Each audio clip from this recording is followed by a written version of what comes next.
ও দশকরের যুবক, তুমি তো নামাজ পড়ো না, 5 ওয়াক্ত নামাজ পড়ো না। তুমি যদি জোহরের নামাজ পড়ে আইসা আল্লাহর কাছে 2 হাত তুইলা বলতা, আল্লাহ আমার জন্য জাহান্নামের আগুনটা মাফ কইরা দাও না। শুধু তাই নয়, তুমি আসরের নামাজ পড়লা, নামাজ পড়া বললা, আল্লাহ আমার জন্য জাহান্নামের আগুনটা মাফ কইরা দাও না। এইভাবে 5 ওয়াক্ত নামাজ পড়ার পরে যদি তুমি বলতা, আল্লাহ আমার জন্য তুমি জাহান্নামের আগুনটা মাফ করে দাও না, জাহান্নামের আগুন থেকে আমাকে মুক্তি দিয়ে দেও না।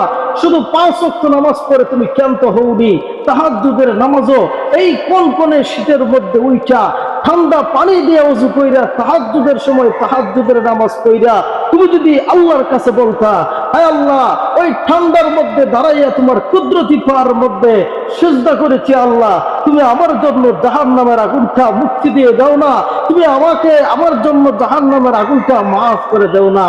তাহলে আল্লাহর জন্য তোমাকে বলতো, ও যুবক তুমি আমার কাছে চাচ্ছ জাহান্নাম থেকে ফানা চাচ্ছ, আমি তোমাকে দিব না তো দিব না কেন, যাও আমি তোমার জন্য জান্নাতুল ফিরদাউস বরাদ্দ করে রেখেছি।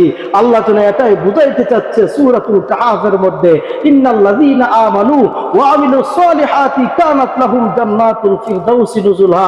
নিশ্চয় যারা আমি আল্লাহ তাআলার নেক ইবাদত করবে, আমি আল্লাহ তাআলা তাদের জন্য জান্নাতুল ফিরদাউস রেডি করে রেখেছি।